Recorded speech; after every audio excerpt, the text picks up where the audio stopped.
Okay, folks, welcome to TSW Live at TEXtv Studios. I'm James Beard. I'm one of the producers of Texas Style Wrestling, and I'm here today with Bam Bam Malone and our producer Hannah over there. I want to mention our sponsors before we get started today. We've got Texas Select Beverages. That's Otto's root beer, and I tell you what, that's some good stuff. It's some of the best root beer I've ever had in my entire life. Yeah, and Vato Blanco, which is a salsa, and that's some good stuff too. It's got all kinds of different flavors and or degrees of heat. But anyway, we want to thank our sponsors. Today, we're going to be talking about Texas style wrestling, kind of the beginnings of it, where we started, and kind of bring us up to date to where we are before it's all over with. Bam Bam, you were with Texas style wrestling from the beginning. Yeah, from the very beginning. I want to say I was at the very first show. If I wasn't at the first show, I was definitely at the second. Yeah. That's when we were at the hangar in Addison. And I remember the first hangar we were in, there was no AC. There was no heat. There was nothing. Yeah. And so I think this was April, so it wasn't brutally hot outside.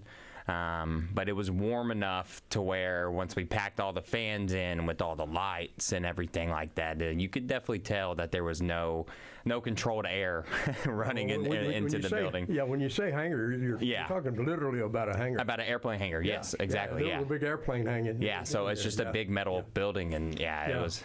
Yeah, it very small crowds that just didn't hold very many people. No, not at all. But the wrestling was good. Yeah, that's absolutely. The main thing. Yeah, and I came to it a little bit later. I was with another company, and things kind of went south with that company. And I was, to be honest with you, I was a little bit depressed about wrestling. And I'd been in wrestling for almost 40 years, and my desire was always to present what we're doing, Texas style wrestling, which is something that we'll kind of explain a little bit later. But and when something goes bad, you kind of get to that point where you think, well, that's enough. I'm kind of tired, and I've been doing it for a long time, so I was kind of ready to just almost hang it up. Yeah. And got a call from Jazz, one of our producers, and she wanted me to maybe consider coming to work with Texas style wrestling, which is I really didn't know that much about,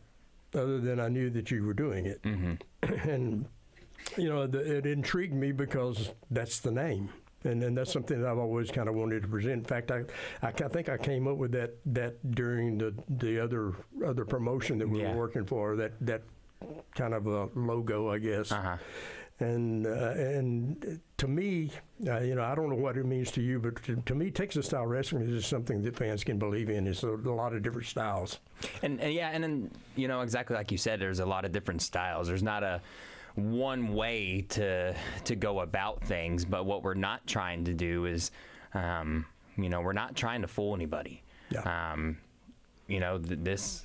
The hitting, the action, all that is real. Yeah, very real. We're not going to leave any doubt in anybody's mind.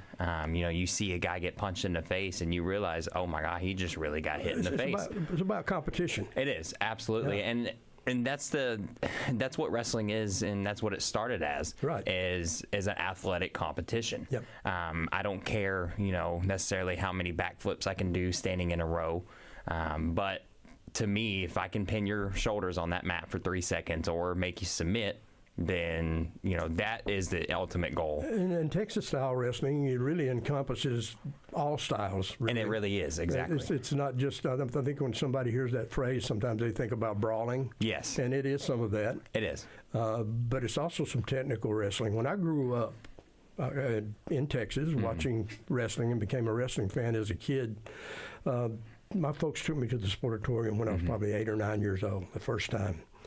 And it was, it changed everything for me, seeing it live like that. And I think, I hear that from fans all the time, that watch it on TV, and then they finally come to a live production, a live show, and they see it up close and personal, and it changes the way they perceive it. Exactly. And for me, that's what happened. It made me a lifetime fan for real. Yeah. And I think that happens to a lot of people. I think so too, and like, you know, there's a misconception with, you know, there are a lot of outlaw mud show independent wrestling companies out there, right? And that is not at all what TSW is. Right. I can't tell you how many people have come to me after the shows, and one of the biggest things that they're impressed with is not only the talent but the production of everything. Yeah. You know, I think a lot of times people come to these shows and they're not really. They don't know what to expect. You know, you hear of like people think of it as amateur wrestling, amateur professional wrestling. Well, when they show up, they're introduced to real professional wrestling, you know, real Texas style professional wrestling. And I have not yet to hear a negative review of a show that TSW has done. Well, and the thing about it is too, we have talent that ranges from very young, new guys who are just starting in the business to some guys who've been around for a while. Yeah. And some guys who have accomplished a lot of things. I mean, we've got former NWA world champion Tim Storm. Exactly, is one of our guys, and of course Rodney Mack. Jazz is behind the scenes, the former NWA ladies champion. We've got a lot of experience there. Yeah, you know, and I think it's a variety of styles, but it has the same goal. Exactly, and I feel as if I fall somewhere there in the middle. You know, you have the guys like yourself, Tim, Rodney, even APOC, Jazz, and then you do have the guys that are just breaking in that have only been in this business for, you know, maybe 3 years at the most, and January will be 10 years for myself. Yep. So I feel like I'm able to teach, you know, some of the younger guys a few things, but I'm still constantly always underneath the learning tree. You know, and that's the thing that a lot of people don't understand. They see, I think they see a lot of TV wrestling, and they see a lot of younger guys out there, and they're doing all this stuff and everything. But you don't really come into your own in this business for several years. No, not at all. Yeah, and I mean, you will never learn everything about this, and you know, and James, you've probably forgot more than I know. So, there's some people think I've forgotten all of it. But you know, I honestly, like I said, I've been in the business for almost 40 years, and I still learn things. Yeah, I learn things from you guys. Exactly. You know, it's something that I see and I go, wow, you know, I didn't realize that. Yeah. And I think that's when you stop learning, then I guess you might as well just walk off. Exactly. And so many guys get comfortable being the big fish in a small pond. Yep. I've seen that happen a lot of times. And I've never wanted that. You know, if I feel like I'm the best in the locker room, then I shouldn't be in that locker room. Yeah. There's somewhere else for me to go that I still have to learn. And even 10 years into this business, you know, to a lot of people, 10 years is a blink of an eye. I mean, it absolutely is. And, you know, so I absolutely love being in the environment that I'm in, to where I can help some of these younger guys, but I'm constantly still learning myself. You know, I got into the business a little bit later than some guys did. I'd played music for a lot of years, and then I got into wrestling.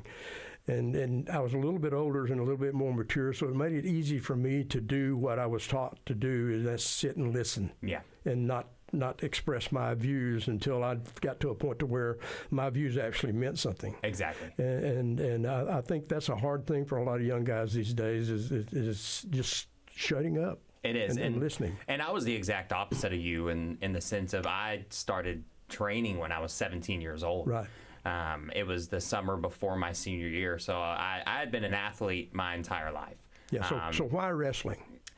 It was one of those things. I grew up as a child, and obviously even now, you know, I was always a huge fan of it. And I don't necessarily want to say grew out of it, but a lot of my friends at the time, around the age 14, 15, you know, we're playing football. You start liking girls. You know, you're not hanging out with your buddies watching wrestling anymore. So I kind of got away from it, and I dove super heavy into football. Football was my thing. So I would play during the fall for the school, and then during the spring I would play for like a spring select league. So I was playing football year round. There really wasn't any amateur wrestling around. No, and there wasn't, and that wasn't even on my radar. Yeah, which is kind of, it's changing. It is. They're starting to get amateur programs in a lot of the schools in Texas now, and I think that's great. I just came back this week from Waterloo, Iowa, where I'm on the board of directors of the National Wrestling Hall of Fame up there with the Tragus Hall of Fame. Yeah. And we just had our presentation this last week, or our induction ceremonies. And what it did, the museum itself is named after Dan Gable, who is probably the most famous amateur wrestler in history. Lost one match in his whole career. Yeah. And it's really kind of a unique place because it combines. It's got part of it is amateur, part of it is professional, and the amateur, Dan Gable he's always there. He welcomes everybody at the professional induction ceremonies and that kind of thing. And Jim Miller, who's a famous coach up there, he's there and he runs the museum, and it's really a combination of the two, and it makes you realize that there's that one little step there from amateur to professional. Exactly, and it all goes hand in hand. And and a lot of especially a lot of the older professionals had a lot of amateur background, and I think a lot of them these days don't have that. And I was one of them, and I didn't. Yeah. I had no amateur background, and as I'm getting older and further along in this business, I'm realizing the benefits of having that and how I haven't had that. And because wrestling is still wrestling. It is. Whether it's pro style or whatever, you still have that. You have the basic techniques there that you have to know.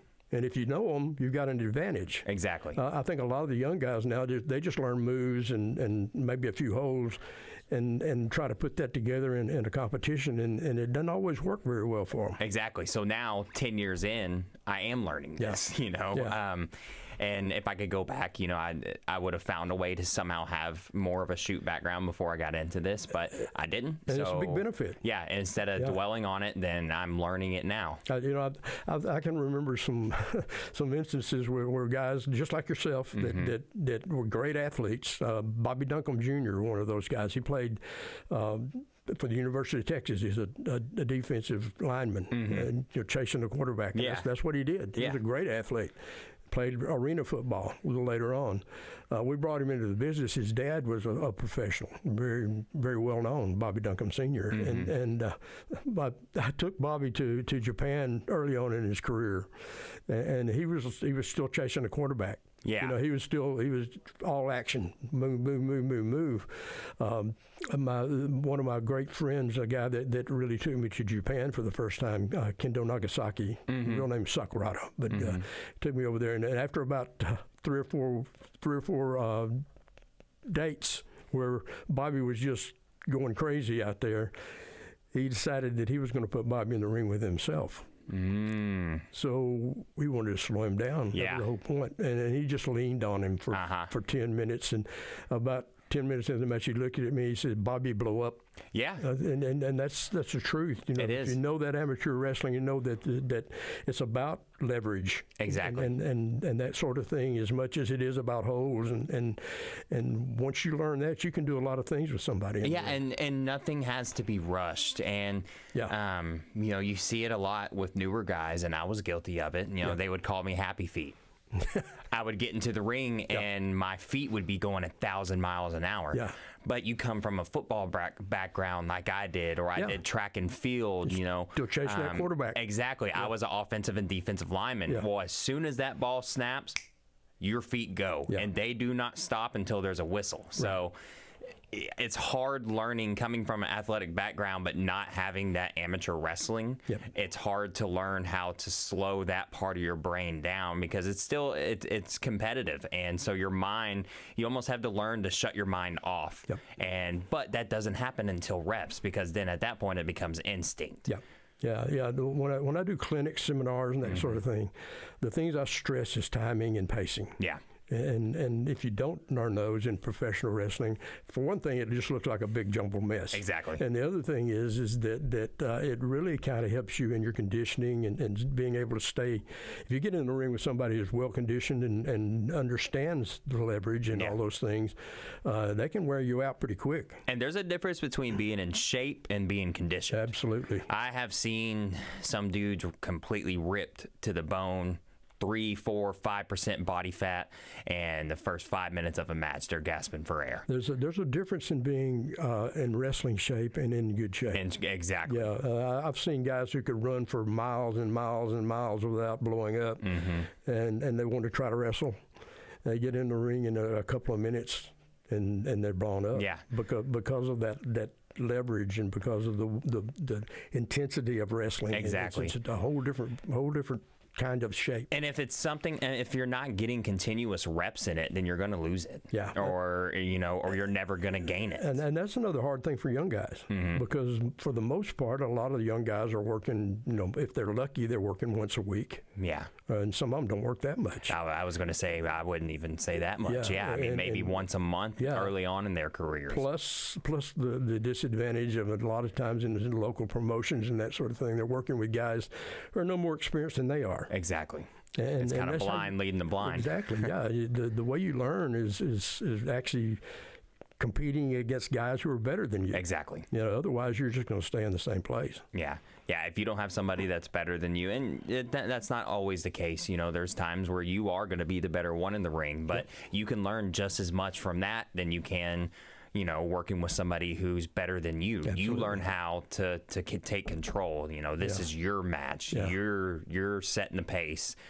So there should be some of that, but that'll come way later. I can remember doing a clinic in South Texas with Dr. Tom Pritchard and Danny Cage, who owns the Monster Factory.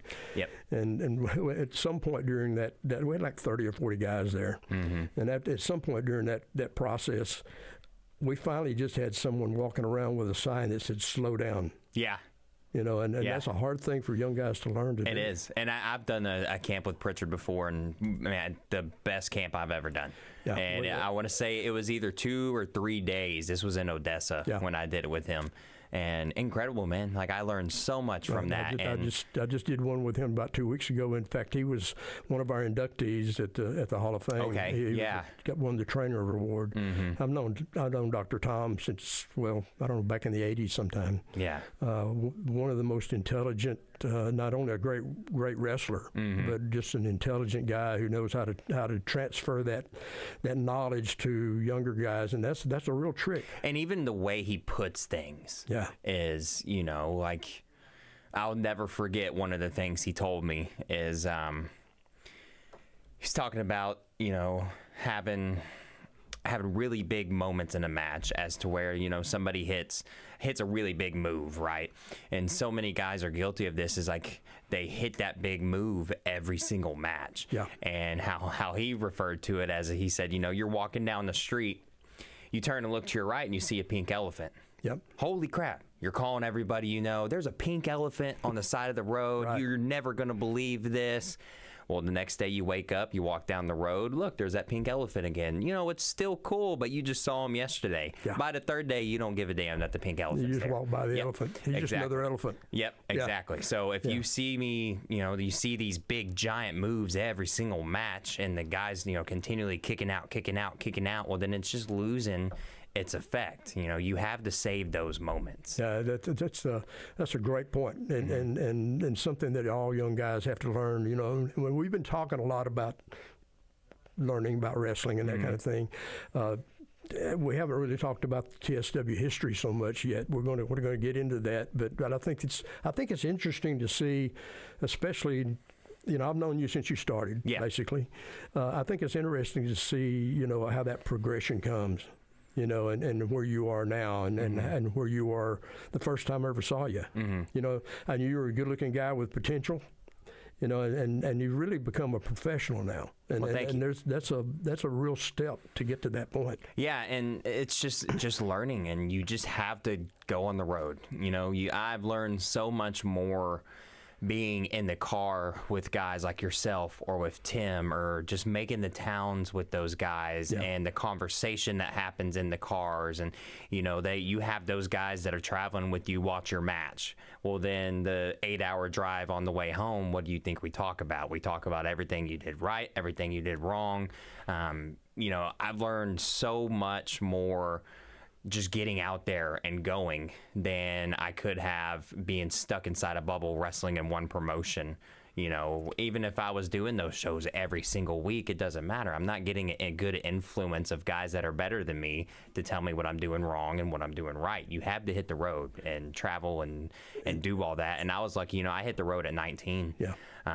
So we would go up to Tennessee, and that's when I started working with guys like Chase Stevens and, you know, guys who have been around and done it. And, you know, you just learn as much as you can. And I think that's one of the issues with some of the younger guys now coming up is they don't have those road trips. They don't have the road trips. And they don't have them with guys that are more experienced than them. It's usually that same group of guys. It's the same group of 4 or 5 guys that they all brought. And that's fine, but you have to be able to take criticism from someone who has been doing this longer than you. Yeah, and sometimes just hearing the old stories. Yeah. You know, the stuff that happens on the road, and it makes you understand what the wrestling business really is. Exactly. What it's like. You know, I had that same experience. A lot of it, I rode with Skandar Akbar for thousands and thousands of miles. And we usually have somebody else with us, Killer Tim Brooks, could be anybody. But they're all usually 3 or 4 of us in the car. Exactly. And sometimes you hear the same stories over and over again, but they meant something, you know, and they were a learning process. You know, and you just, a lot of times what I learned in listening to all this stuff and keeping my mouth shut is what not to do. That's what I was just about to say. Yeah, you'll learn much more on what not to do. Absolutely. And well, they did that and got in trouble for that, so let me not even think about doing that. Yeah, that's the truth. That's why I thought it was a little easier for me, because I was a little bit more mature when I started. So I could kind of see that, you know.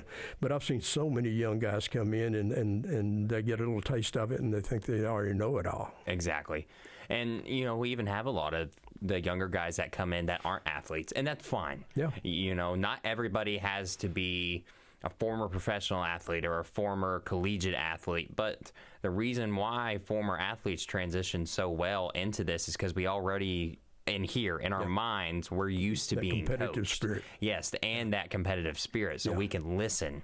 We're able to take criticism and you know, change that and make something better of that. We're not always just with our guard up. No, it's my way or the highway.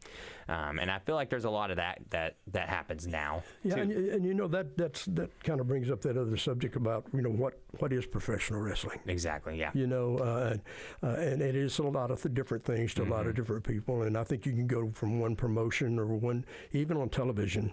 There's a big difference in this production and that production and their philosophy and this philosophy. There was a time when you had the territory system, and every territory had their own kind of personality, you know, and that kind of thing. But professional wrestling in its essence has always been pretty much the same thing, and it's about competition. I mean, it may be presented differently. And we're not trying to fool anybody. We know that there's certain things in professional wrestling that's manipulated, and we're not trying to keep that secret or anything. But it's still about competition, no matter how you present it. Exactly. Yeah. If it wasn't a competition, then, you know, there's no reason in stepping in there at all. Yeah. You know, at the end of the day, 2 people step into that ring for one of them to leave the victor. Yeah. And then that is always what professional wrestling is going to come down to. How many times have you been asked, is it fake? Oh, almost every single time when I tell somebody that, you know, I do professional wrestling, or one of the first questions I'll get is, oh, so like UFC? And I'm like, well, no, it's not that. It's not mixed martial arts, it's professional wrestling. But yeah, they throw around that F word all the time. Yeah. And I just tell them, hey, you know, if you can learn how to stand here on this concrete floor and fall straight on your back without it hurting and call that fake, then you can call it fake. Yeah. Or I think maybe a better way to put it is without injuring yourself. Yes. Yeah. Because it hurts. Yeah, it does. Yeah. Everything hurts. Yeah, everything hurts. Yeah. Everything in that ring hurts. Yeah, There's nothing that's forgiving. I'm sitting here with a back killing me right now. I think that's more from traveling than anything else. But over the years, even as a referee, I broke my back. Yeah. I broke my neck. You know, I've had all kinds of little injuries. Those are the 2 worst. But it's a very physical business. Well, and like you said, you know, your back bothering you because of traveling. Yeah. That's something that a lot of people don't take into account. Right. Is, you know, we have these matches and then we get thrown into a car for 6 hours. Yeah. So you're cramped up in this car after, you know, athletically performing, and then once the end of those 6 hours is up, when you go get out of the car, that's where the aches and pains start to happen. that's where everything starts to hurt. Yep. And it's the traveling aspect of wrestling that's almost just as hard, or just as brutal on your body than the in-ring stuff. It takes me about 10 minutes to walk upright sometimes. Yeah, you got to fully get ready. And that's true. The traveling thing. I wish these guys today had an inkling of the schedule that it used to be when you worked 6 or 7 nights a week. Yeah. And not only that, but the experience you gain by doing that, working with guys that are better than you. Yeah. Every night. It wasn't a question about it. You were always working with somebody at least as good as you were. Exactly. And then the travel on top of that is brutal. It is. And if you do it like 6 or 7 nights a week, then it just multiplied. Mm-hmm. Yeah, and like I mentioned before, we'd go up to Tennessee and do those, and that was the closest that I've had to, we would get there on Wednesday, and we would work Wednesday, Thursday, Friday, Saturday night, hop in a car, and we're driving 12 hours home from Tennessee. And we would move from west all the way to east. We would start somewhere, around Nashville area, and we'd end up in Knoxville. And then, we would make these towns that were hour and a half, 2 hours apart each night. But that was the closest I've gotten to being, I guess, more of like the territorial schedule. Being out. It could be brutal sometimes. And it was. 6-hour trip is nothing. Exactly. And I tell people, my girlfriend especially, like, I went to Rogers, Arkansas last weekend, and she was like, "Are you staying?" No, I'm planning on coming home. And she's like, "You're going to drive 6 hours up there?" I hear it all the time. Wrestle and then drive 6 hours home. And I'm like, "Baby, 6 hours is a short trip." That's a cakewalk. Yeah, exactly. Those 10 or 12-hour trips are the ones that get you sometimes. Yeah, once you get 10 and above, once you start hitting the double digits, that's when it starts getting rough. Yeah, there was a time when we do TV at the Sportatorium on Friday night. Mm-hmm. There was a time when Jim Crockett would hire a van, and 6 or 7 or 8 of us, however many it was, would jump in that van and drive all the way to Chattanooga and do TV the next morning. Yeah. I mean, and you just got to go overnight because you have to be there the next morning. Oh, yeah. And you had to be on your A game because, you had all those guys coming in that some of them you never seen before. Yeah. And then it's quite an experience in this business. The worst I ever did, we were in Knoxville, Knoxville, and we had to be in Austin the next day. And I want to say it was about 16, 17 hours. Yeah. And so we left the show that night, and we left at, I want to say, 11 p.m. Saturday night, and drove all the way down and got there about, with stops and everything, about 2-3 p.m. the next day. And just had to go straight to the venue. Absolutely. I would drive the first 4 or 5 hours, let one of the other guys hop in. They drive 4 or 5 hours. It's just musical chairs with the driver's seat. But we did not have time to stop and get a room. We did not. If we did not leave Tennessee and drive all the way through the night, we were going to miss the show. So, I mean.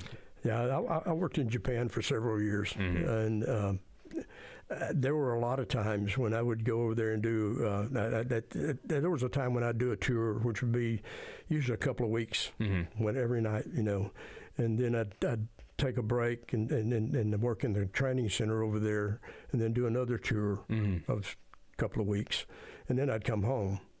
And there were a lot of times I'd fly home, and they had an American Airlines flight that came into Dallas at 4:30 on Friday. Yeah, I'd come in on 4:30 on Friday.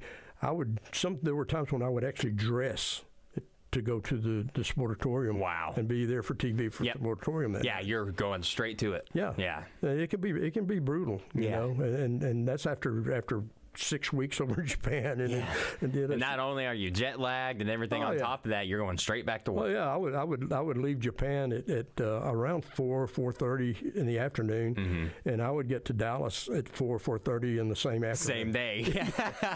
You think that doesn't mess you It's up? almost like a Twilight Zone. It's kind of weird, but that's the life of being in the wrestling business. And honest to God, man, you just don't see a whole lot of that anymore, you know, unless you're with one of the big feds. You just don't. Nobody travels that much. Yeah, and even they have a different way of travel. going about it. Yeah. Yeah. Generally, I'm not sure what WWE does now as much. When I worked with them some, and they would fly into a city, and then different guys would rent a car, 3 or 4 guys in a car, and they'd go to these other towns that were close to that city, and then they'd fly back. And yeah, but and even that's different because you're just kind of riding around with the same guys all the time, and traveling out of like a hub. Yeah. Yeah, I mean, they drop you in a big city, and then you're hitting all the small towns around it. Yeah. You're not, flying from one side of the country or hopping in a van and driving up to Chattanooga.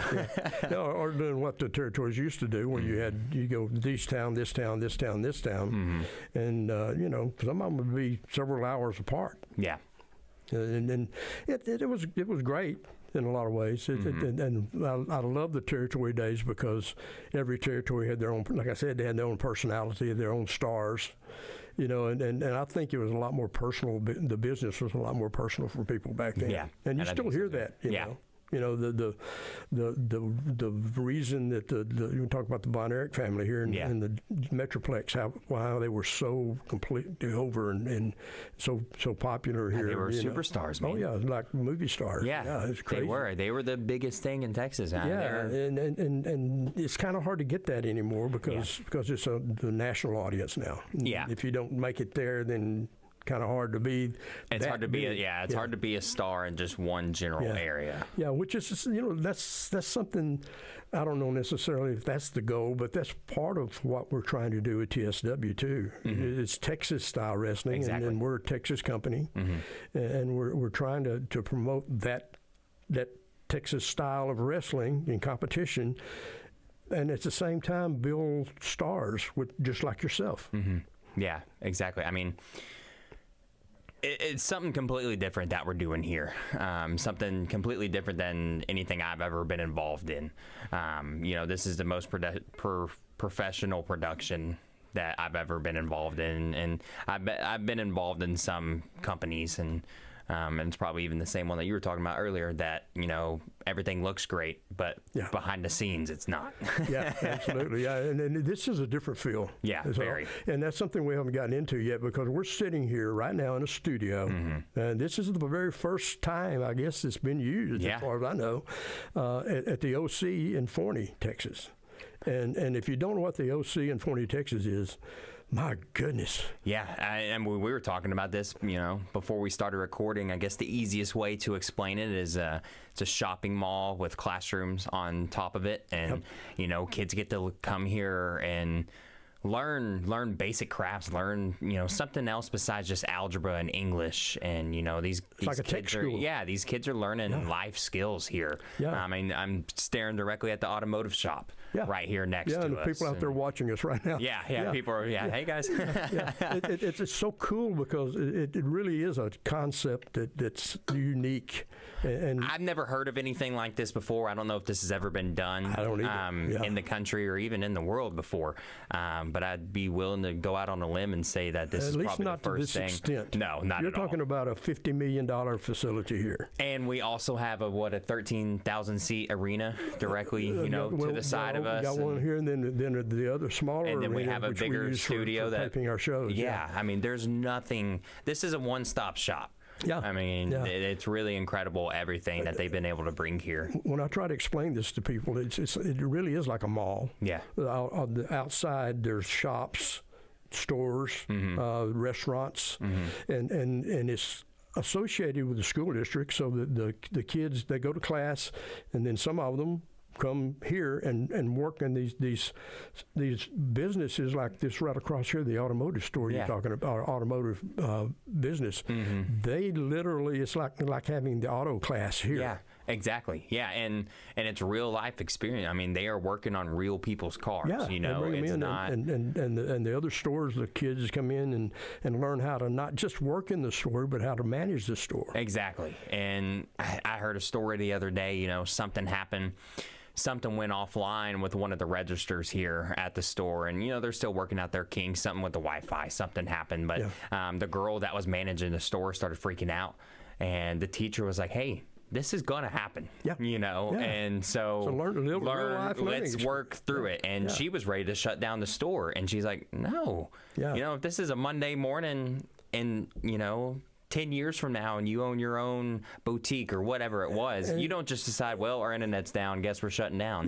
No, it doesn't work that way. No, it's not. So it's really cool. And I graduated from Forney. I grew up out here. Yeah. And so it's crazy seeing, I mean, geez, man, I used to ride my four-wheeler in this field. You would have loved this, I'm sure. Oh, I absolutely would have loved this. And I'm a little jealous that Hannah Banana to my left right here got to experience some of this, but because I definitely did not. This is a really, really cool thing. And that's the cool thing too, because I did okay in school, but a lot of the things that I was required to take.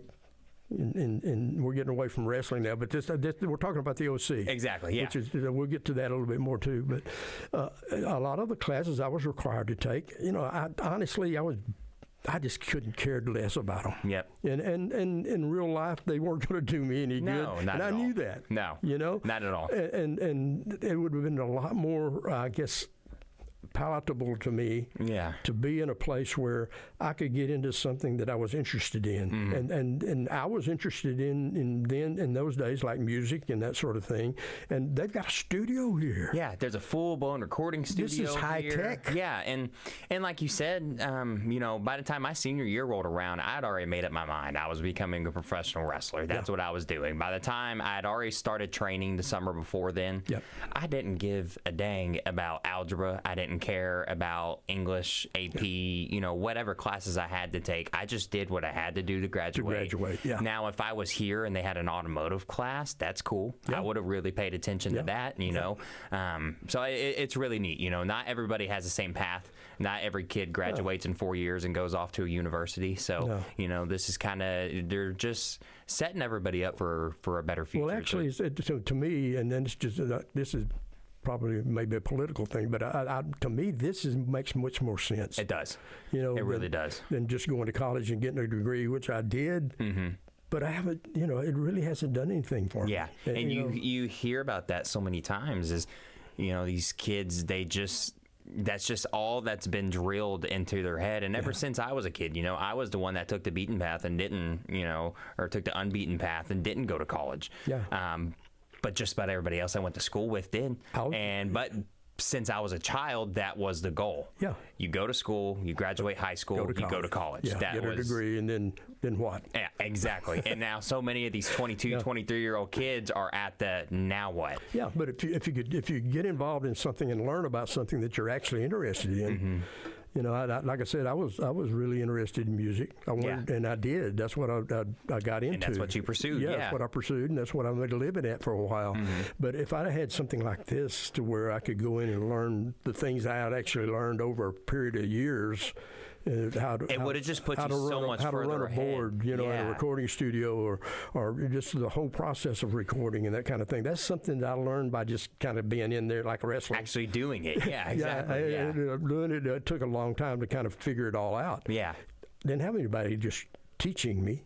To actually sit down and show you. If I had that in school to go to, I would have been way ahead of the game. Exactly.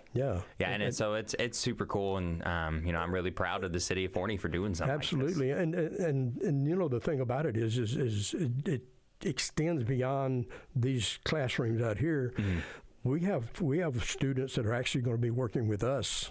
And that's what's cool Texas too. style wrestling, because they'll be learning how to use a camera, how to produce, how to write the program, the format of the programs, and that kind of, which is what I do. And there's so many aspects to this that they can use, that we can teach them as they follow us along in their production of our shows. Exactly. And let's say, for instance, they don't even get into wrestling. They decide to do, but they're still learning the same skills. They're learning the same production skills. And Hannah right here, she was one of our student helpers. Did they have this program started before you graduated? I took the AV production class here, I only got 1 year in it, and that's actually though how I got connected with all this is looking for kids who are interested in this field and working with real life brands, and so I talked to quite a few people and got invited out to TSW to take pictures, and that was like probably the first. Well, it was the first time I ever like worked for someone. Yeah. And took pictures, especially in that way. So it was really exciting because this is the kind of stuff I'm passionate about. So to do it before I even graduated high school was really cool. Was it a shock to you to end up in a wrestling promotion? Yeah, it was actually. You didn't expect that, did you? I know. I'm like telling everyone, I'm like, oh, I got this really cool opportunity, and they're like, what? I'm like, oh, I'm taking pictures for wrestling, and they're like, wrestling? How did you get into that? Yeah. Had you watched wrestling at all before? I hadn't, no. Nothing. So you're not a fan. I walked into it not knowing anything, but it was really cool to kind of get thrown into it. And take so what is your first initial, I guess, opinion about watching and being involved in this side of the thing, of wrestling? Not just necessarily just the matches, but just how everything goes. I just love the creativity. I love hearing everyone, like, all the ideas, and it feels almost a little bit fast-paced, and like everyone's kind of like, oh, like this would be really cool, or we can involve that person. I really love that part of it. I don't like to do the same thing every day, and so it feels like we're constantly getting new ideas. Well, it feels very fast-paced because it is. Yeah. And things are changing on the fly all the time. I write a format for our taping every week, or when we tape, and I can't think of one in all the years that I've been doing this, which is a lot of years, that it ever went exactly the way the format was written. And it's not just us. I've worked with WWE and other major promotions, and if you're back behind the scenes, you see that it's all thinking on your feet. Yeah, it's always changing, and you never know what's going to happen, and especially in a sport like wrestling, where something can happen that you just didn't expect to happen. Yeah, and you just have to adjust to it on the fly, and I love that. You have to, and just like you said, adjust on the fly. You have to be able to. You can have an absolute game plan. This is what we're going to do, and it could go off the rails like that. And not only could, it will. It will. Yeah. I mean, almost every time something, whether it's with an interview or anything, or somebody getting hurt. Yeah. Or somebody maybe not making it that you expect to be there. Exactly. All kinds of things. And it happens with not just us, with every promotion, from the bottom, the very smallest promotions in the world to the largest. It happens with every one of them. Card subject to change. Yeah, exactly. Yeah, and I've never been involved in one yet that didn't have something that happened that way. And I mean, even at the very highest level, I've had some involvement with WWE as well too, and the show is being rewritten. I could tell you some horror stories. The show is being rewritten as the show is going on. They have these earphones. As a referee, you have these little things which earpieces. I kind of hate. Because I know what my job is, and don't talk about it. I don't really need anybody telling me how to do it. I mean, they do have their place if you use them correctly. But I've literally had things completely change as the match is starting. Yeah. Yeah, either time gets cut. I won't get into any details about it, but you can read it in my book. There we go. Yeah, nice plug. There we go. Yeah, you can read it in my book. But the whole thing just changed, and you have to be able to do that on the fly. Yeah. Not only in the back where all the technical stuff's going on, but in the ring itself. So it's an interesting business to be a part of. Oh, absolutely. Yeah, very much so. And that's a little bit of a lost art as well too, is being able to do it on the fly. Yep. I love it. Yeah, I do too. Yeah, I love it. Yeah. Yeah. So you're enjoying your experience so far. I'm loving it. It's my biggest passion. And we're just getting started. This is really just the beginnings of things. This is the first podcast. First time I think the studio has been used. I believe so too. Yes. And I know that we're going to probably, as we go along, things are going to change, and we're going to add some things and be a little bit more technical. Maybe have a lot more visual. And there's so many great ideas, and the creativity of it. And everybody works together on that, and that's what's fun about it. Yeah, and we have so many opportunities with everything that we have going on here. with, I'm not real sure if I'm supposed to be bringing it up, but I mean, look at TEXtv. Yep. Oh yeah, bring it up. Yeah, I mean, look at what we're doing with this. You know, it's a Texas exclusive. It hasn't even launched. Hasn't even launched, and I have people asking me about it all the time. Yeah. Well, I mean, that's the name. This is TSW Live at TEXtv. Yeah. And they say, what is TEXtv? Well, it's. They immediately think, well, this is a wrestling. And it's not. Now, the wrestling will be a program. Yeah, we'll be part of it. But it's not everything that's involved. Yeah, and that's exciting, too, because there's so many opportunities with TEXtv when it finally launches, because the premise of it is all kinds of entertainment, all kinds of information that is related to Texas. Exactly. I mean, it can be wrestling, it could be music, it could be a podcast. Yeah. It could be a reality show. It Football, could be reality. Yeah, exactly. So many News. opportunities for creative people to come up with ideas and produce them and be a part of TEXtv. And I think it's just I've already got things in my head that I'd love to do. My that have gears nothing are to do with always, wrestling. my wheels are always turning. I'm like, there's so many different things that we can come up with. Yeah. And it doesn't have to come from us. It could come. I mean, I'm sure Hannah comes up with Hannah ideas. probably has a dozen ideas. Yeah.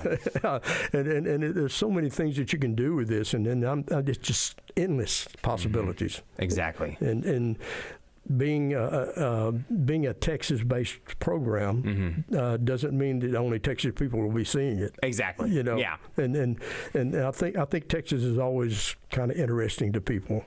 It is, because it's such a varied state. You know, the whole place is different. You know, from this part of the country to this part of Texas to that part of Texas, different cultures. Well, man, yeah, and the state of Texas is just so large in general that exactly you have so many different cultures that live in one state. And I mean, this is the only state where you can drive 8 or 9 hours and still be in the state of Texas. Be in Texas. Yeah, so I mean, you're going to get several different cultural differences, and I mean, there's so much that we can dive into. I got to do that this weekend. I'm going to Big Springs, Texas. Yeah. Which is on the other side of the state. Way out there west, isn't it? Yeah. Yep. Yeah, and it's it's just a different life out there than it is in East Texas where I live. Exactly. Different terrain, different everything, and you know, I say Texas is a state of mind, but it's also a varied state of mind. It's a lot of things. Yeah. Yeah, it is. Yeah, so I'm excited about TEXtv. I am too. I'm very excited, and not only, you know, like you said, not only the TSW stuff that we have going on TEXtv, but there's so many opportunities. I mean, we could have Hannah here. She can talk about F1 racing or, you know, whatever she wants to talk about. There's so many. Let's get a Texas-based F1 team and paint a big TSW logo on the side. This beautiful young lady over here, and we'll start talking about what are you interested in? I like Formula One. Yeah. We're like, what? So Hannah, I think you can stick around. I think you passed a cool test. Yeah, you're going to fit right in the wrestling culture.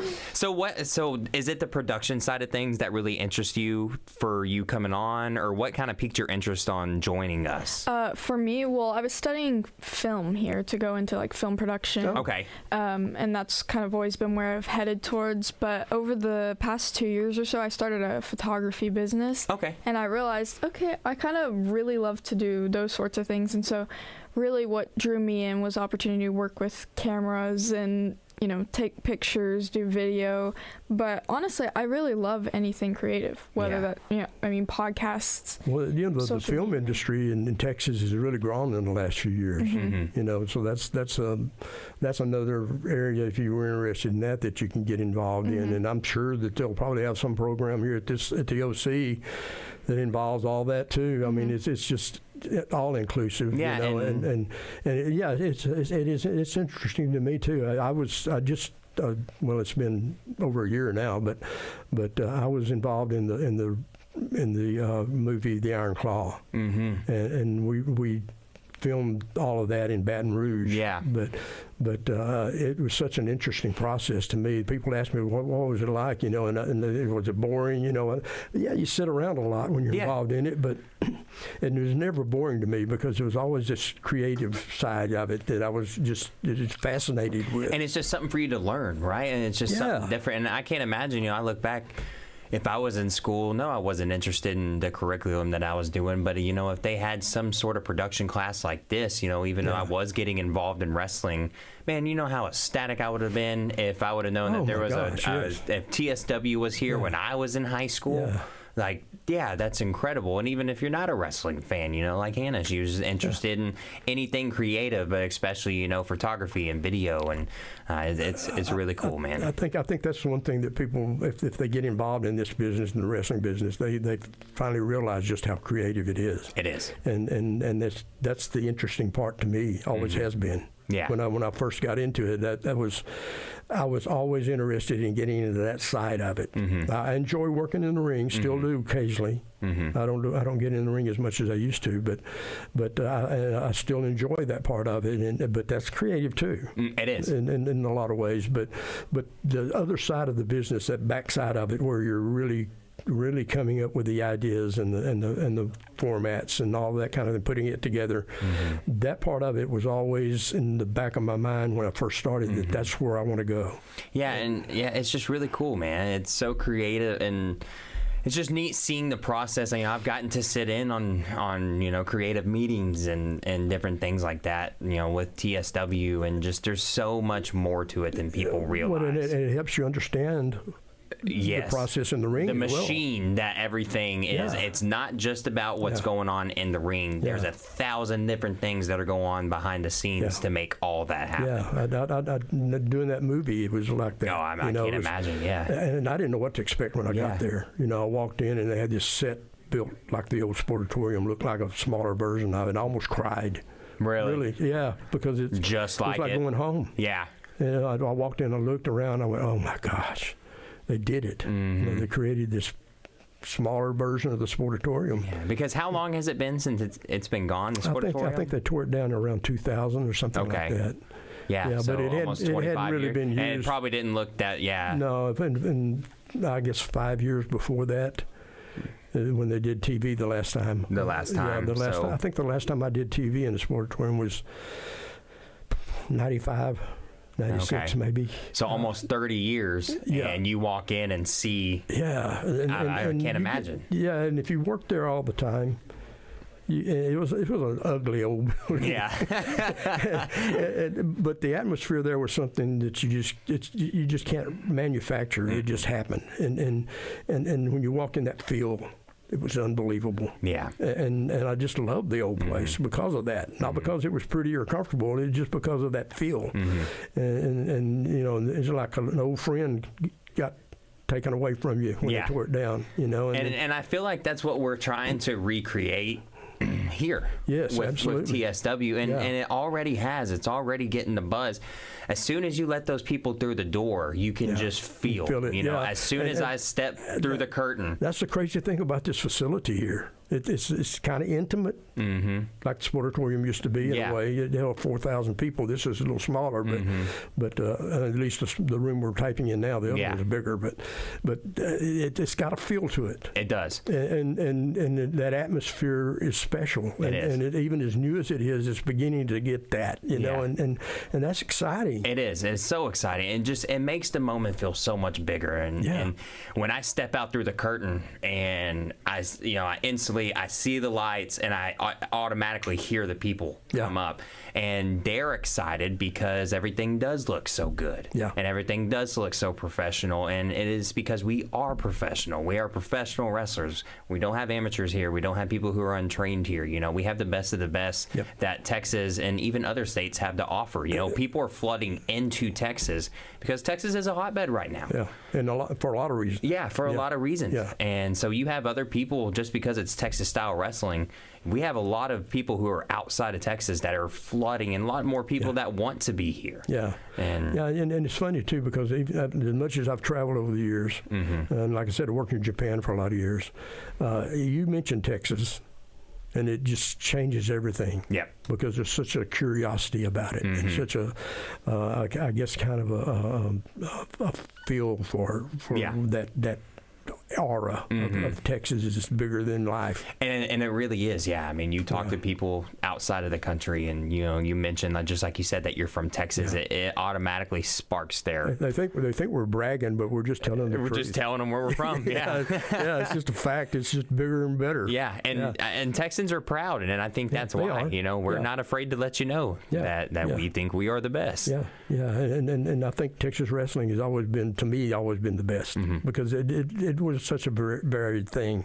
And it appealed to so many different styles and so many different athletes that came in and competed that way. And I think that's what we're doing now, and it's wonderful. And the emotional investment that we're able to, That's such a missing thing in wrestling. That's why I became such a fan and wanted to be a part of it, is because of the emotional investment. And I think that's something that a lot of young wrestlers don't understand how to get. Yeah.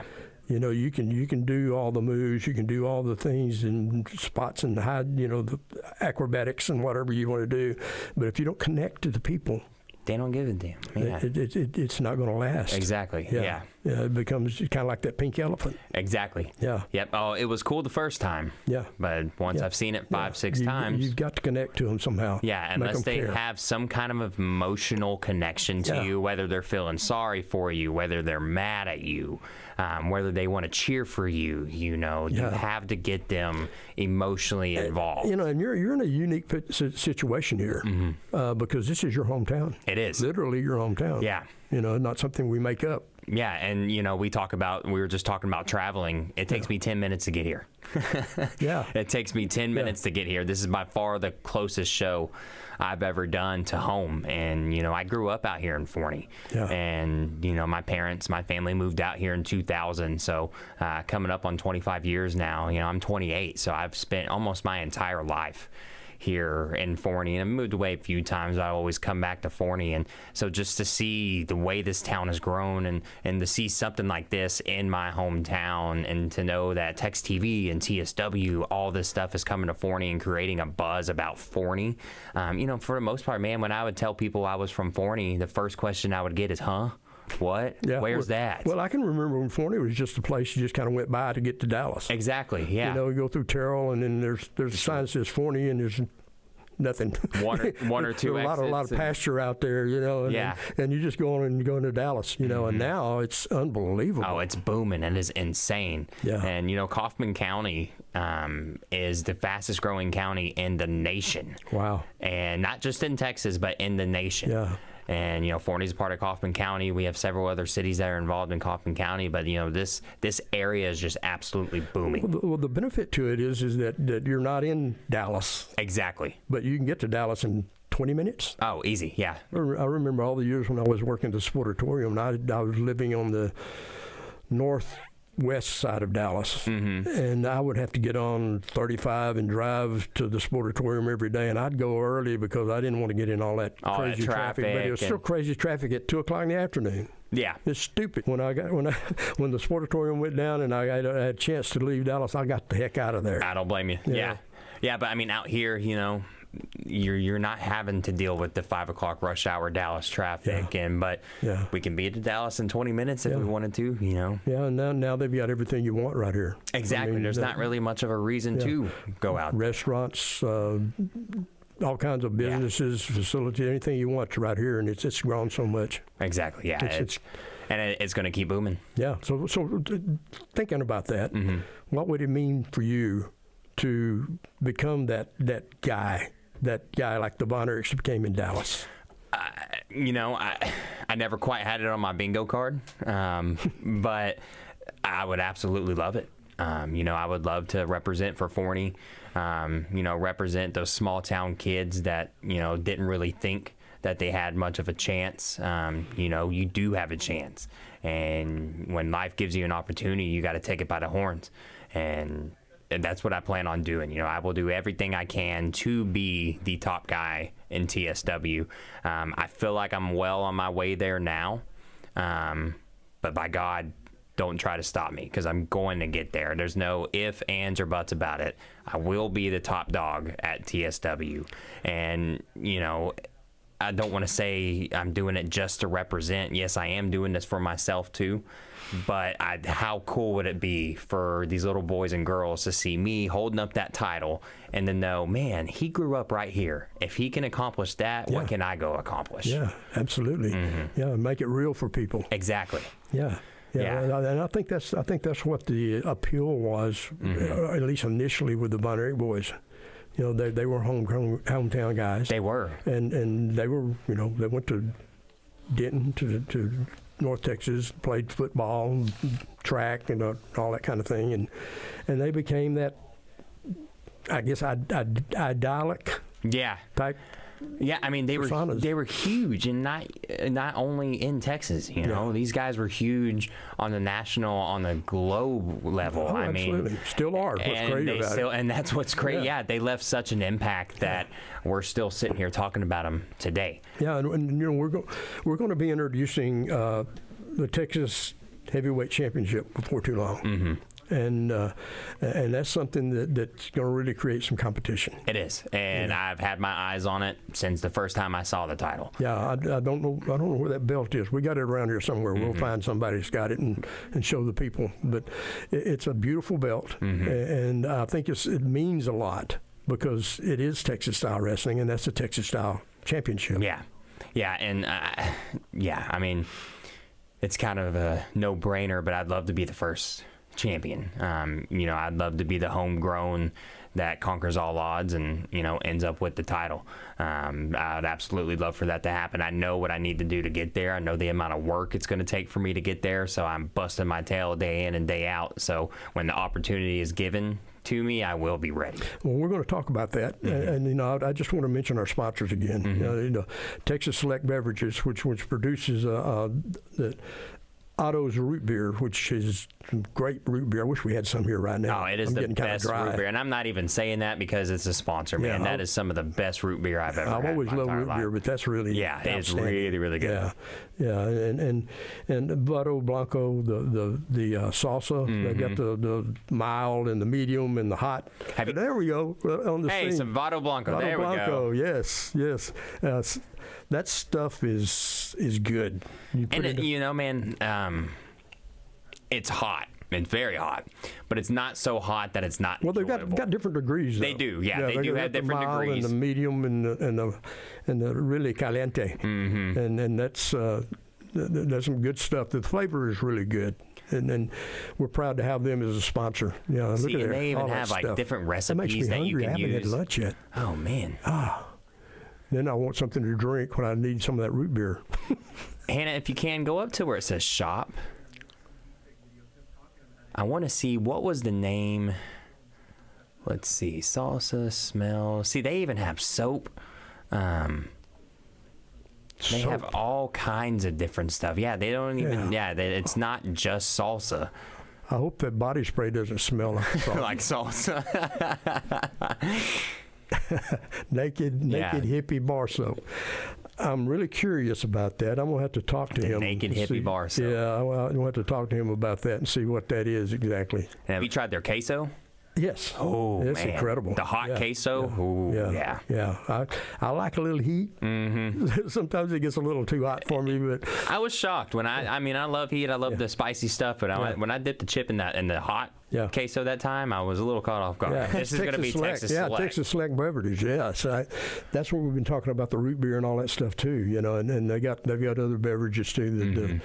The tea and man, this company has really got some nice stuff. They really do. Yeah, and after looking at all that taco stuff, and makes me want some right now. Man. Yeah. I know we got some pretty off the chain taco places here at the OC too. I may have to go check out one of those. They've got beer. Yeah. I got Texas Select does. Yeah, Texas Select has some really good beverages. Yeah. So look those up. I guess is it Texas Style or TexasSelect.com? Is that what that is? It looks like Is it TSBevco.com? Yep, TSBevco.com. Okay, good. Yeah, look those up. Those products are all first class, man. Yeah, thank you for our sponsors, by the way. That's just a wonderful thing. Look at here. There we go. Here we go. I knew Randy was good for something. Here we go. Here we go. Look at this. And Anna? Only bad thing about it is it's not cold yet. It's not cold. There we go. There's the root beer. Let's see. Are they? Yeah.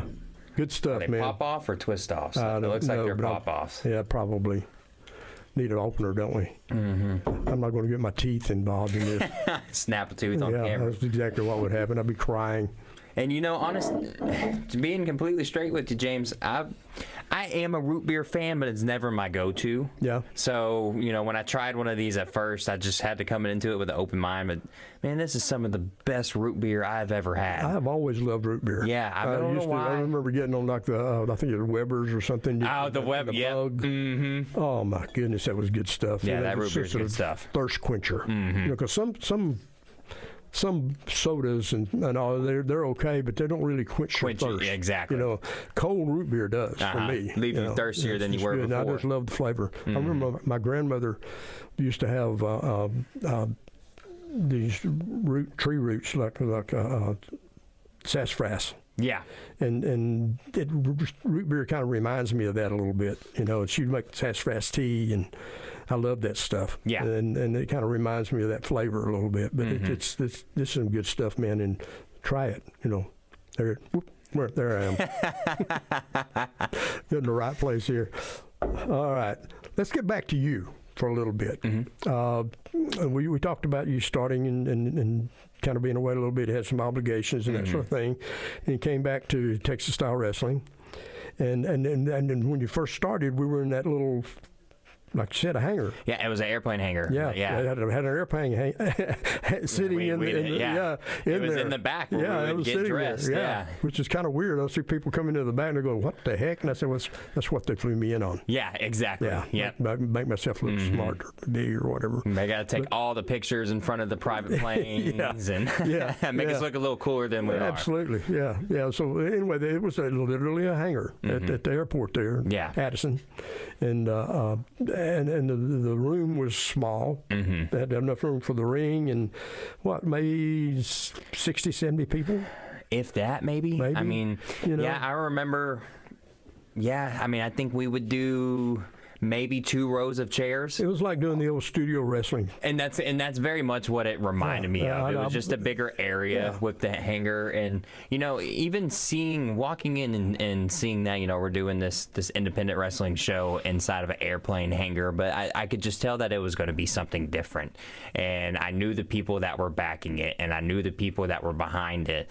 And so, like I said, as soon as I did that first taping, I knew I had to be on every single one after that. And this as well as I do. In the wrestling business, you hear all kinds of promises and all kinds of ideas and all kinds of things like we're going to do this and we're going to do that and we're going to build this facility or we're going to have this whatever, And how many times does it happen?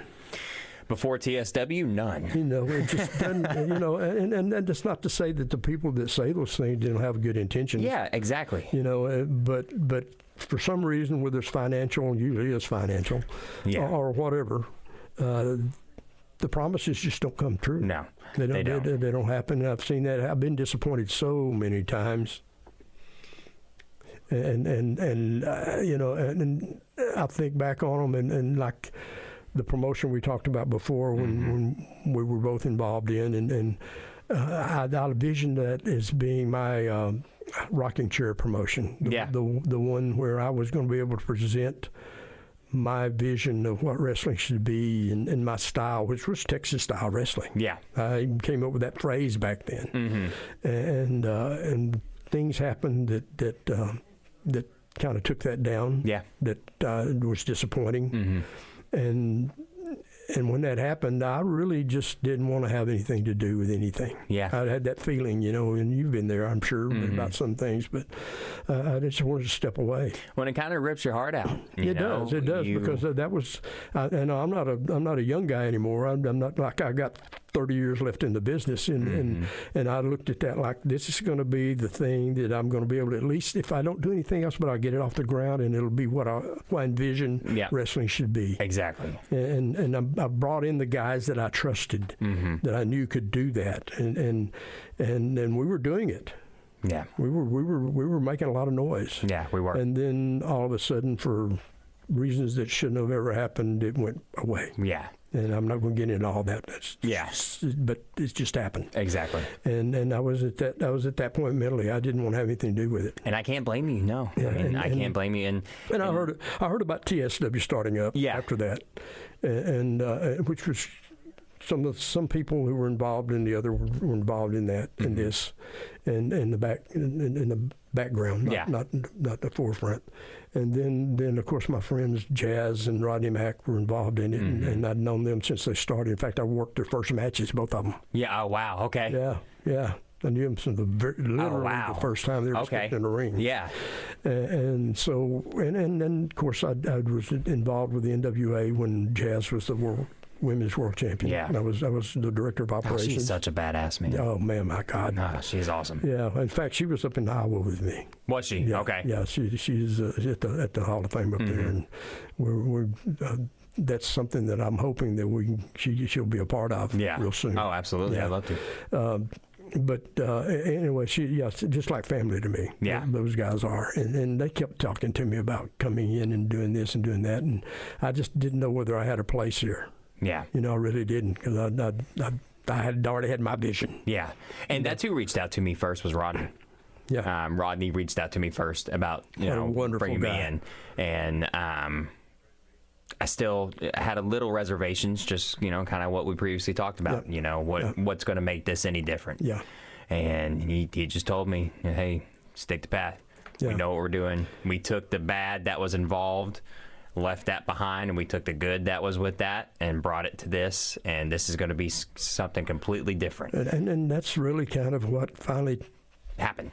Talked me into being a part of it. Yeah. And Jazz is, we talked several times, and she said, I think you can help us with the formatting and that kind of thing, the behind the scenes stuff. Mm-hmm. And finally I thought, well, I can do that. Yeah. And I didn't know how involved I'd end up being after that, but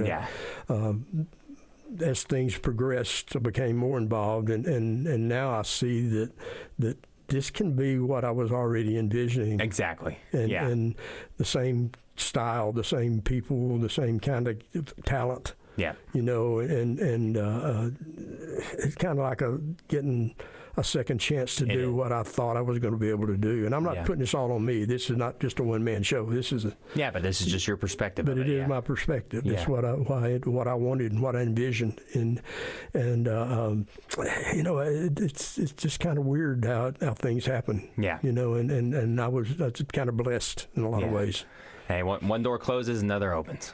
Yeah, it's kind of, I thought about this one time. I was talking to my friend John Layfield, JBL. Oh, yeah. And he's the guy that I actually literally opened the door to in business. He was knocking on a sportatorium door one day. Oh, wow, okay. Opened the door, and there he is. He'd never been in a wrestling match. Okay. And we threw him in there that night after talking to him without even seeing him wrestle, and put him in the main event with our champion Rod Price that night. And and Rod's a great guy too. Yeah, I sure hope we're right about this. Yeah, and then of course I was. He's look what he became. Oh gosh, yes, yeah. And I spent the whole week with him up there in Iowa as well.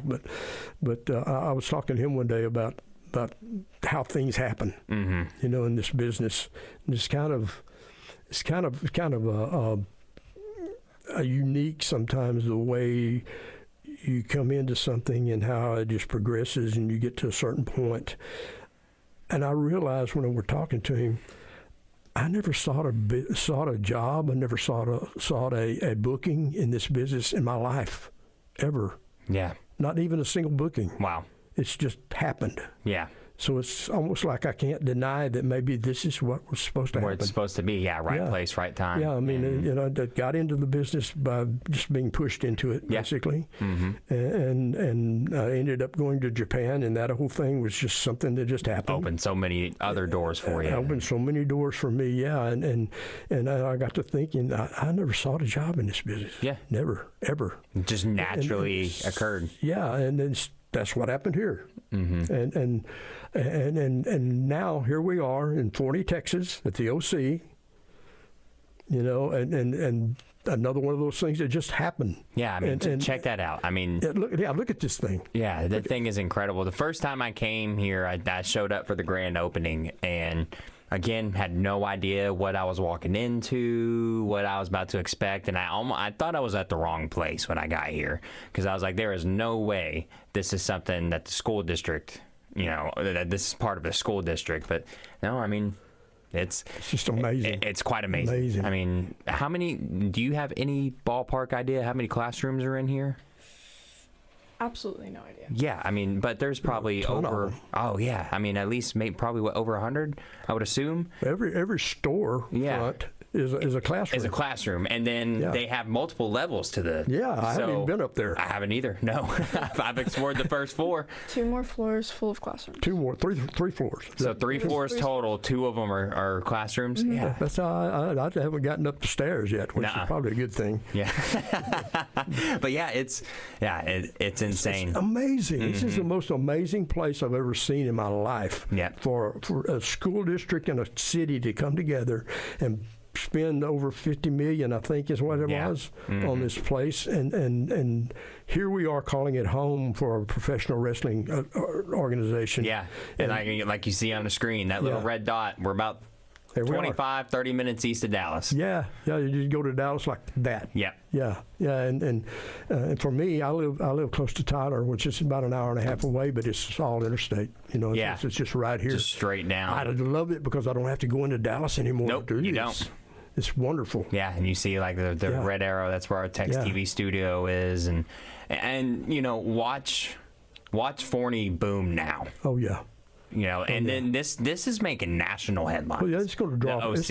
It's going to draw families here. You're going to have families moving here for this. If I had a kid, and I wanted to go to school somewhere where they had opportunities to do something beyond this, that, and that, the regular 100%. Curriculum. Yeah, you're going to Forney. I'd come right here. Yeah, absolutely. And it's not just that. It's just a wonderful place. It is. It's a great location. It's a great community. There's all kinds of stuff. I mean, you got lakes and the interstate's right there. Mm-hmm. I mean, you get on the interstate in 5 minutes from here. Yeah, and you go anywhere. East or west, whatever east, you want to do. Go a little further down. You hit I-20. Yeah. I mean, it's just a ideal location and the facility. We can't. We sit here trying to describe it to you, but we can't. Yeah. So that just means you got to come out, check out a TSW taping. And I'm hoping maybe on a future podcast that we'll be able to take a tour. Yeah. Kind of show people what's here. Show the viewers so what we got going on here. That we're not just BSing them. No, we're not. And it's you said earlier before we started recording, it's very hard to explain what this place is. It's amazing. The easiest way to do it is it's a shopping mall with classrooms on top. Yep. That's about the only way I can. That's it. And two great arenas, facilities that you can do all kinds of things. Yeah, we can have concerts. We can have conventions, all that stuff. It's just amazing. It is. We got away from wrestling. Oh, look at that. Look, it's just it's a beautiful facility. Mind-boggling. Yeah, mind-boggling. Mm-hmm.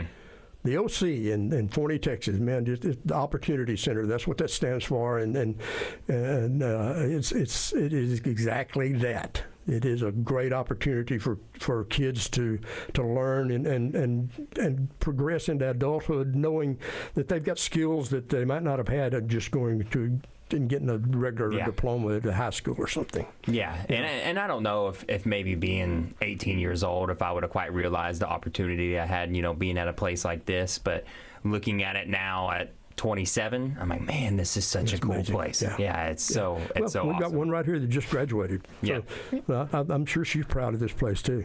It's awesome. I wish I had more time here than just a year. Yeah, so it came your senior year, huh? Yeah. So then you got 1 year in and you're out. You got it now. I mean, you may not be going to school here, but you're a part of our production, and we're proud to have you here. And this is going to be a learning experience for all of us. Really, we're still in school. Yeah, it's going to be fun. Mm-hmm. Getting back to wrestling, we talked about the Texas Style Championship, the Texas Heavyweight Championship coming up. When you got into when I first came to work with Texas Style Wrestling, I knew you were going to be here, and I knew we put you in some pretty high profile matches. You ended up in a situation with a guy that to say he's offbeat a little bit would be an understatement. Yeah. Yeah, definitely an understatement. Man, there's not. I assume you're speaking about Ivan. Ivan Warsaw. And it's hard to explain, exactly what makes Ivan tick, and it's something that I'm still, we've been beating the heck out of each other for about a year and a half now. And it's kind of weird because it almost just come to a point to where he at first I think he kind of saw you as a pretty boy. Yeah. That it was going to be easy to take out. Mm-hmm. And after so many times competing against each other, and you won and lost. Yeah. It's been back and forth a little bit.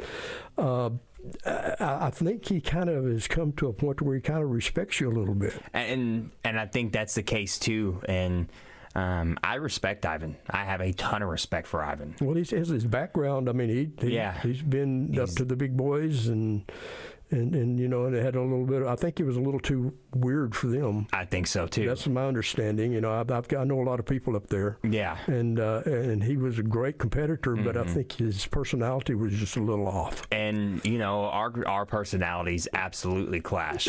Are different. And I have all the respect in the world for Ivan, but I do not like Ivan. Yeah. And there's that happens, and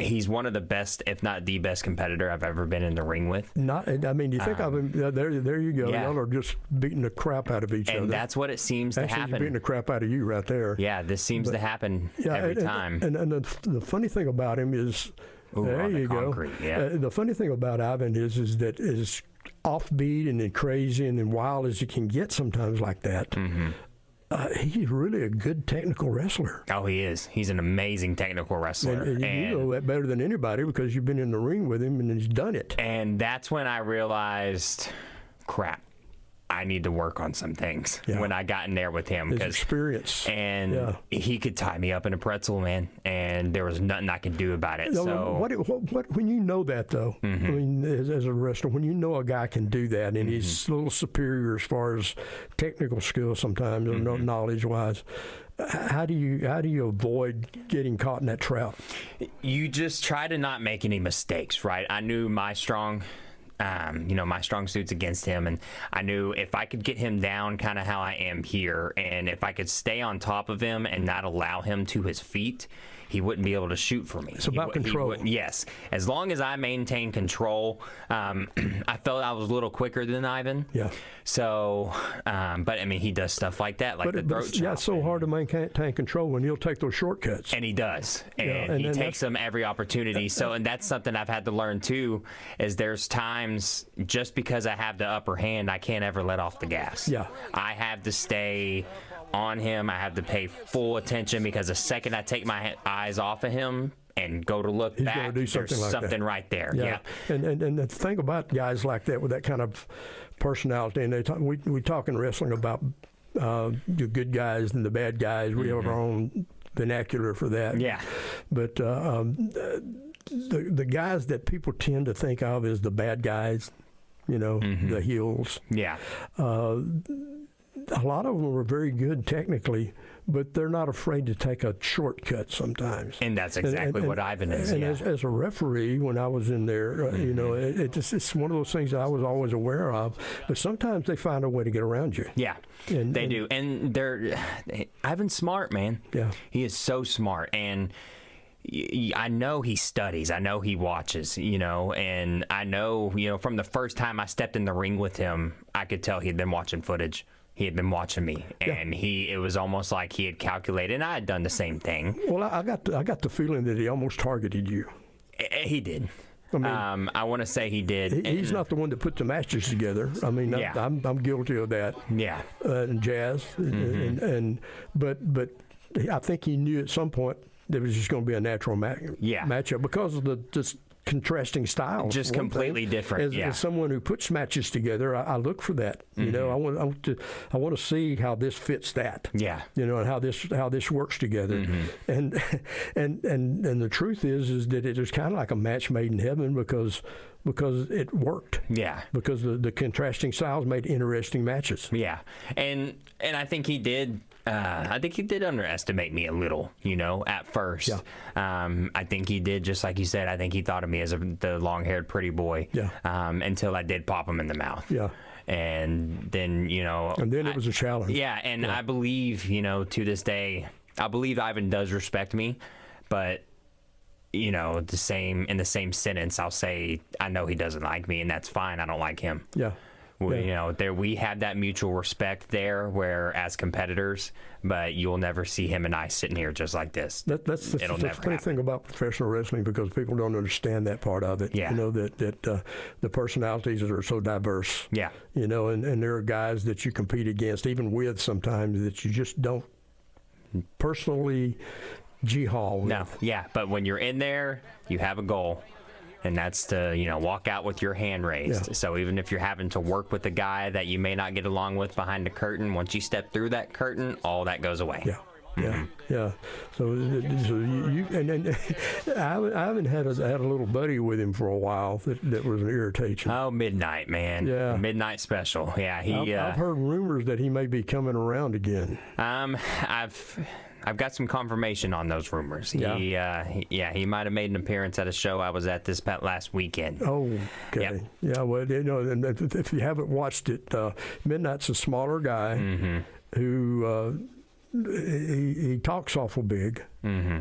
He runs his mouth a lot. And I'll say, man, he sure does run his mouth, but that dude is scrappy. Yeah, you he's scrappy. cannot underestimate him. Got some talent. Yeah. He's got a lot of talent, and he has more of a... He's an irritation. Yes. Yes. He's one of those guys that just irritates you. Yes, but he's just... and he's good enough that he'll irritate you, and then all of a sudden he'll slip one, and then that's it. You lost the match. Yeah, or do something that helps somebody else. And that's what which he has done with Ivan in your case. And that's how he even got brought into this in the first place. Yeah. Is, at first him and Ivan, to my knowledge, had something going on between the two of them. They didn't like each other. And Ivan was trying to cheat in a match with myself. Midnight ran out wearing one of my shirts. I thought he was there to help me, and he ended up giving me a low blow. So... and that just goes to tell you right there how smart Ivan is. He manipulated me. Yeah. He did. He got me. Yeah. And that was the first. Happens. Yeah, it happens. He got me. That's wrestling. Yeah, he's smart, man. He's been doing this longer than I have. Yeah. Yeah. Amazing. Yeah. But you guys have really had some. What JR used to call slobber knockers. Yeah. Yeah. Oh man. Like, I have never been hit as hard as I've been hit by Ivan Warsaw, and I don't think I've hit somebody as hard as I've hit Ivan Warsaw. It's kind of like hitting something and they just like it almost. Yes. And it almost gets them fired up a little more. And I got a little crazy to me, too. I think we all do, right? To get involved in this. If you're a competitor, you do. Yeah. So, taking those shots from him, or taking the kicks to the chest from him, or even the kicks to the face, it'll wake you up. Like Tommy Rich said, you get all fired up. Oh, yeah. It'll wake you up. It'll get you rolling. Yeah. That's the beauty of competition and the beauty of professional wrestling, really. Mm-hmm. Those contrasts, and obviously most of the fans are behind you. Mm-hmm. Not only because you're a local guy, because you generally are considered one of the good guys. Yeah. And that's a good thing. And you can play off of that. Exactly. But at the same time, you got to be able to stand up to those guys. Yeah, and I don't want to let these people down. I am the hometown boy, and so I don't want them to show up to see the hometown boy lose. You got that extra thing on your back now. Yeah, and I do. Yeah. And I'll welcome it. Oh, I was saying on your back as a target on your chest, really. Yeah. I mean, I welcome it. And that's not just from Ivan. That's from about everybody. Yeah. Because even guys that you probably like, they're going to want. They may not like some of the treatment. They're going to know the fans in this local area is going to probably be behind you most of the time. Exactly. And they're all looking for that belt too. Mm-hmm. They are. So it's going to be a real competitive situation to get to there. And it's a good thing, James, that I never got in this business to make friends. So. Yeah. Well, but you've made friends. I have. I've made lots of friends along the way, but Ivan just happens to not be one of them. Yeah, well, you have to turn that off when you get in the ring. You do. And that's the same thing with me as a referee. There are certain guys that I know better than others. Mm-hmm. Certain guys that I'm even associated with. Yeah. Like Tim Storm. Mm-hmm. When fans in this area talk about me or talk about Tim, we usually end up getting talked about together. Yeah. It was the same way with JBL, with John Layfield, when he was around here, and still is in some circles. But when I have to referee one of their matches, I have to throw that out. Yeah, because you had to call it right down. Have to call it, yeah. And it's really, honestly, people say, is that hard to do? It's not. No. Not to me. You're just there to do a job. Because I grew up as a competitor too. I was an athlete, and I understand that's how it is. You want to beat the guy in front of you. Exactly. And as a referee, I want to make sure that when I get through and walk out of that ring, that people can't say I've favored anybody. Exactly. Yeah. I mean, I played football against some of my best friends. Yeah. Lined up against them. You're face to face, looking all mean at each other. But at the end of the day, at the end of the practice, you guys end up leaving together and hanging out. But for that 30 seconds at a time, you're there to win. One of my most proud moments in this business, I was in Amarillo, Texas, at the arena there, and Dick Murdoch, who, if you know who Dick Murdoch is, one of the most talented guys in the history of our business, and one of the most unpredictable guys in the history of our business. Yeah, you talk about Ivan, Dick could be unpredictable too, and he was, he was known as a guy who sometimes was a fan favorite, sometimes he wasn't. But he came up to me. I was just before the matches that night, and I was kind of standing underneath the stand and kind of getting my head together for later on. And he walked up to me and he started talking to me. And he said, one of the things I appreciate about you is when you're in there, you call it the same way for both. It doesn't matter whether it's the fan favorite or the heel. Yeah, doesn't matter. And that meant a lot to me, because he noticed that.